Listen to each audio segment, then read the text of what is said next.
ಈ ಮಾಹಿತಿ ಪ್ರತಿಯೊಬ್ಬ ನಾಗರಿಕನಿಗೂ ಅತ್ಯಂತ ಮಹತ್ವದ ವಿಷಯಕ್ಕೆ ಸಂಬಂಧಿಸಿದೆ. ದೇಶದಲ್ಲಿ ಮುಂದಿನ ದಿನಗಳಲ್ಲಿ ಜನಗಣತಿ ಪ್ರಕ್ರಿಯೆ ಆರಂಭವಾಗಲಿದ್ದು, ನಿಮ್ಮ ಮನೆಗೆ ಜನಗಣತಿ ಸಿಬ್ಬಂದಿ ಬಂದಾಗ ಯಾವ ಪ್ರಶ್ನೆಗಳು ಕೇಳಲಾಗುತ್ತವೆ, ಯಾವ ಮಾಹಿತಿಯನ್ನು ದಾಖಲಿಸಲಾಗುತ್ತದೆ ಮತ್ತು ನೀವು ಯಾವ ವಿಷಯಗಳಲ್ಲಿ ಎಚ್ಚರಿಕೆಯಿಂದ ಇರಬೇಕು ಎಂಬುದನ್ನು ಸ್ಪಷ್ಟವಾಗಿ ತಿಳಿದುಕೊಳ್ಳುವುದು ಇಂದು ಅಗತ್ಯವಾಗಿದೆ. ಜನಗಣತಿ ಎನ್ನುವುದು ಕೇವಲ ಸಂಖ್ಯೆಗಳ ಸಂಗ್ರಹವಲ್ಲ, ಅದು ದೇಶದ ನೀತಿ ರೂಪಣೆ, ಅಭಿವೃದ್ಧಿ ಯೋಜನೆಗಳು, ಬಜೆಟ್ ಹಂಚಿಕೆ, ಮೂಲಸೌಕರ್ಯ ಯೋಜನೆಗಳು, ಶಿಕ್ಷಣ, ಆರೋಗ್ಯ ಮತ್ತು ಸಾಮಾಜಿಕ ಕಲ್ಯಾಣ ಯೋಜನೆಗಳ ಭವಿಷ್ಯವನ್ನು ನಿರ್ಧರಿಸುವ ಪ್ರಮುಖ ಪ್ರಕ್ರಿಯೆಯಾಗಿದೆ ಎಂಬುದನ್ನು ಮೊದಲಿಗೆ ಅರ್ಥಮಾಡಿಕೊಳ್ಳಬೇಕು. ಕೇಂದ್ರ ಸರ್ಕಾರದ ಗೃಹ ಸಚಿವಾಲಯ ಬಿಡುಗಡೆ ಮಾಡಿದ ಅಧಿಸೂಚನೆಯ ಪ್ರಕಾರ ಈ ಬಾರಿ ನಡೆಯುವ ಜನಗಣತಿಯಲ್ಲಿ ಒಟ್ಟು 33 ಪ್ರಶ್ನೆಗಳ ಮೂಲಕ ಪ್ರತಿಯೊಂದು ಮನೆಯ ಸಂಪೂರ್ಣ ಮಾಹಿತಿಯನ್ನು ಸಂಗ್ರಹಿಸಲಾಗುತ್ತದೆ. ಹಿಂದಿನ ಜನಗಣತಿಗಳಿಗಿಂತ ಈ ಬಾರಿ ಮಾಹಿತಿ ಸಂಗ್ರಹಣೆ ಇನ್ನಷ್ಟು ವ್ಯಾಪಕವಾಗಿದೆ.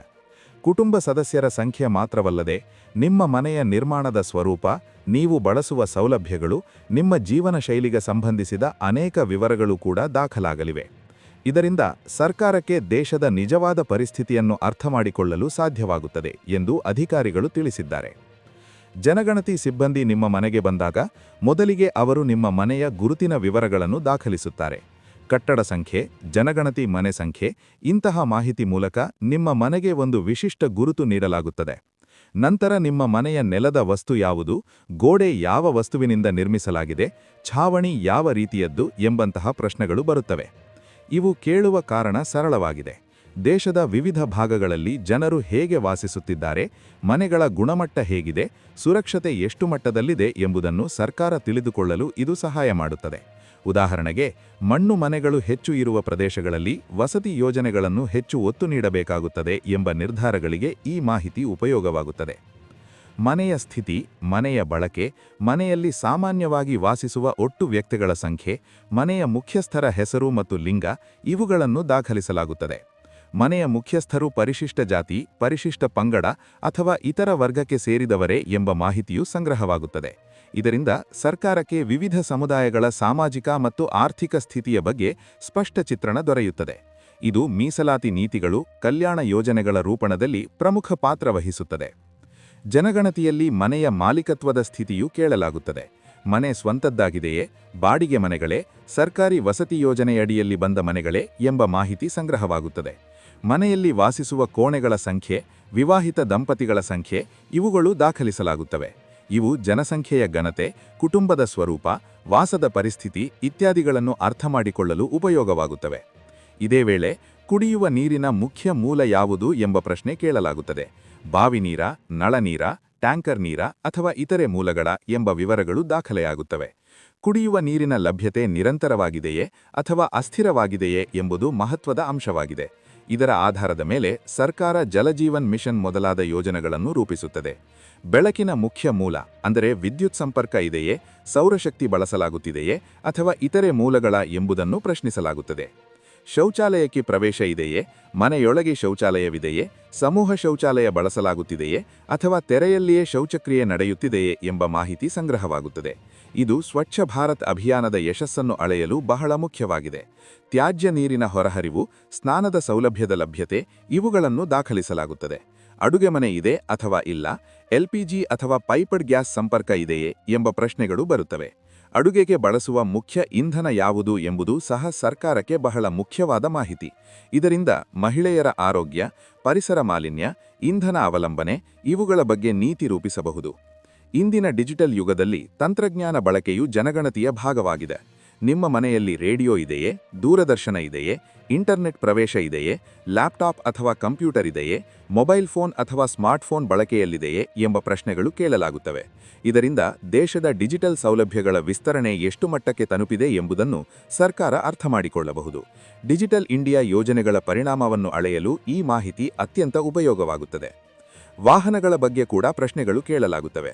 ಮನೆಯಲ್ಲಿ bicycle, scooter, motor cycle, moped ಇದೆಯೇ, ಕಾರು, ಜೀಪು ಅಥವಾ ವ್ಯಾನ್ ಇದೆಯೇ ಎಂಬ ವಿವರಗಳು ಸಂಗ್ರಹವಾಗುತ್ತವೆ.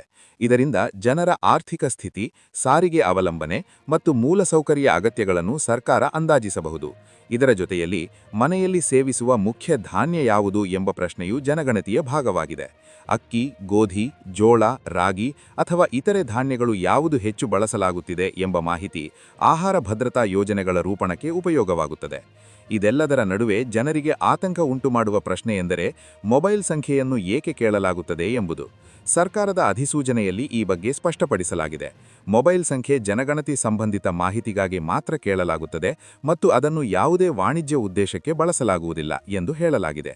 ಆದರೂ ಸಹ ಜನರು ತಮ್ಮ ವೈಯಕ್ತಿಕ ಮಾಹಿತಿಯ ಬಗ್ಗೆ ಎಚ್ಚರಿಕೆಯಿಂದ ಇರಬೇಕು. ಅಧಿಕೃತ ಗುರುತಿನ ಚೀಟಿ ಹೊಂದಿರುವ ಜನಗಣತಿ ಸಿಬ್ಬಂದಿಗೆ ಮಾತ್ರ ಮಾಹಿತಿ ನೀಡಬೇಕು ಎಂಬುದು ಮುಖ್ಯವಾಗಿದೆ. ಜನಗಣತಿ ಪ್ರಕ್ರಿಯೆ ದೇಶದ ಭವಿಷ್ಯಕ್ಕೆ ಎಷ್ಟು ಮಹತ್ವದ್ದಾಗಿದೆ ಎಂಬುದನ್ನು ಪ್ರತಿಯೊಬ್ಬ ನಾಗರಿಕನು ಅರ್ಥಮಾಡಿಕೊಳ್ಳಬೇಕು. ನಿಮ್ಮ ನೀಡುವ ಮಾಹಿತಿ ಆಧಾರದ ಮೇಲೆ ನಿಮ್ಮ ಪ್ರದೇಶಕ್ಕೆ ಆಸ್ಪತ್ರೆ ಬೇಕೇ, ಶಾಲೆ ಬೇಕೇ, ರಸ್ತೆ ಅಭಿವೃದ್ಧಿ ಬೇಕೇ, ಕುಡಿಯುವ ನೀರಿನ ಯೋಜನೆ ಬೇಕೇ ಎಂಬ ನಿರ್ಧಾರಗಳು ಆಗುತ್ತವೆ. ಹಾಗಾಗಿ ತಪ್ಪು ಮಾಹಿತಿ ನೀಡುವುದು ಅಥವಾ ಮಾಹಿತಿ ನೀಡದೇ ಇರುವುದರಿಂದ ನಿಮ್ಮದೇ ಹಿತಕ್ಕೆ ಧಕ್ಕೆಯಾಗಬಹುದು. ಹೀಗಾಗಿ ಜನಗಣತಿ ಸಿಬ್ಬಂದಿಗೆ ಸಹಕರಿಸುವುದು ಪ್ರತಿಯೊಬ್ಬ ನಾಗರಿಕನ ಜವಾಬ್ದಾರಿಯಾಗಿದೆ. ಗ್ರಾಮೀಣ ಪ್ರದೇಶಗಳಲ್ಲಿ, ನಗರ ಪ್ರದೇಶಗಳಲ್ಲಿ, ಹಳ್ಳಿಗಳಲ್ಲಿ, ಪಟ್ಟಣಗಳಲ್ಲಿ ಎಲ್ಲೆಡೆ ಜನಗಣತಿ ನಡೆಯಲಿದೆ. ಕೆಲವೆಡೆ ಡಿಜಿಟಲ್ ಸಾಧನಗಳ ಮೂಲಕ ಮಾಹಿತಿ ಸಂಗ್ರಹಿಸಲಾಗುತ್ತದೆ. ಟ್ಯಾಬ್ಲೆಟ್ ಅಥವಾ ಮೊಬೈಲ್ ಸಾಧನಗಳಲ್ಲಿ ನಿಮ್ಮ ಉತ್ತರಗಳನ್ನು ನೇರವಾಗಿ ದಾಖಲಿಸುವ ವ್ಯವಸ್ಥೆ ಇರುತ್ತದೆ.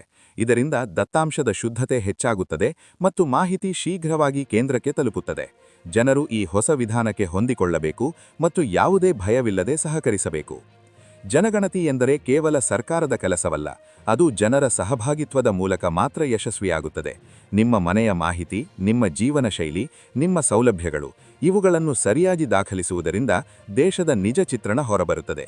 ಇದರಿಂದ ಸರ್ಕಾರವು ಬಡತನ ನಿವಾರಣೆ, ಉದ್ಯೋಗ ಸೃಷ್ಟಿ, ಶಿಕ್ಷಣ ವಿಸ್ತರಣೆ, ಆರೋಗ್ಯ ಸೇವೆಗಳ ಬಲವರ್ಧನೆ ಮುಂತಾದ ಕ್ಷೇತ್ರಗಳಲ್ಲಿ ಹೆಚ್ಚು ಪರಿಣಾಮಕಾರಿ ಯೋಜನೆಗಳನ್ನು ರೂಪಿಸಬಹುದು. ನ್ಯೂಸ್ ಫಾರ್ ಕರ್ನಾಟಕ ಚಾನೆಲ್ ಮೂಲಕ ನಾವು ಇಂತಹ ಜನಪರ ಮಾಹಿತಿಯನ್ನು ಸರಳವಾಗಿ, ಸ್ಪಷ್ಟವಾಗಿ ಮತ್ತು ಜವಾಬ್ದಾರಿಯಿಂದ ನಿಮಗೆ ತಲುಪಿಸುವ ಪ್ರಯತ್ನ ಮಾಡುತ್ತಿದ್ದೇವೆ. ಈ ಮಾಹಿತಿ ನಿಮಗೆ ಉಪಯುಕ್ತವಾಗಿದೆ ಎಂದು ಅನಿಸಿದರೆ ದಯವಿಟ್ಟು ಈ ವಿಡಿಯೋವನ್ನು ನಿಮ್ಮ ಕುಟುಂಬ ಸದಸ್ಯರು, ಸ್ನೇಹಿತರು ಮತ್ತು ಪರಿಚಿತರೊಂದಿಗೆ ಹಂಚಿಕೊಳ್ಳಿ. ಇದರಿಂದ ಇನ್ನಷ್ಟು ಜನರಿಗೆ ಜನಗಣತಿ ಕುರಿತು ಜಾಗೃತಿ ಮೂಡಿಸಲು ಸಹಾಯವಾಗುತ್ತದೆ.